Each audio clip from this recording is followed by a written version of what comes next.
Hello, welcome to கதி voice. நேற்று supreme கோர்ட்டில் உத்தரவு போட்டாங்க சிபிஐ விசாரிக்கணும்னு.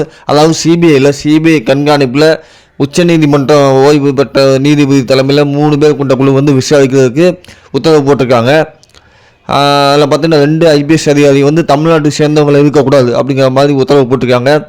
ஏற்கனவே சென்னை உயர்நீதிமன்றம் இந்த விசாரணை பண்ணதுக்காண்டி அவர் கண்டனம் வச்சுருந்தாங்க. இது இல்லாமல் நேற்று வந்து தமிழக வெற்றி கழகத்தை சேர்ந்தவங்க நிர்வாகிகள் எல்லாமே ஒவ்வொருத்தவங்க ப்ரெஸ் மீட் கொடுக்க ஆரம்பித்தாங்க. அதான் பார்த்தீங்கன்னா சிடி நிர்மல்ராஜ். அதேமாதிரி இந்த உச்சநீதிமன்ற தீர்ப்பு வந்ததுக்கப்புறம் தளபதி வந்து ஒரு எக்ஸ் வலைதளத்தில் ஒரு ட்வீட் போட்டிருக்காரு, நீதி வெல்லும். அப்போ உண்மையிலே தளபதி விஜய் வந்து பார்த்தீங்கன்னா அவர் இந்த அளவில் பாதிக்கப்பட்டிருக்காரு, இந்த நீதி கிடைக்கிறதுக்காக நீ எவ்வளோ போராட்டம் பண்ணியிருப்பார் அப்படிங்கிற முடியுது. உண்மையில் ஒரு நாள் வெல்லும். இந்த சிபிஐ விசாரிக்கும் போது என்னென்ன உண்மைகள் வெளியே வரும் நம்ம வெயிட் பண்ணி தான் பார்க்குறோம்.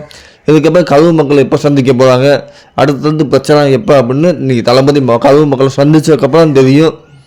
என்ன மாதிரி இனி பிரச்சார கூட்டங்களுக்கு அனுமதி கிடைக்குமா இதை தெரியல. இல்லை இந்த கேள்விக்கு எல்லாம் விடை வந்து கரூர் மக்களை சந்திச்சதுக்கப்புறம் தெரியும். இனி ஒவ்வொருத்தரும் நிர்வாகிகள் எல்லாமே ப்ரெஸ் மீட் கொடுக்க ஆரம்பிப்பாங்க, கரூர் மக்களை சந்திக்க ஆரம்பிப்பாங்க. வெயிட் பண்ணி பார்ப்போம் என்ன நடக்கும், சிபிஐ எப்படி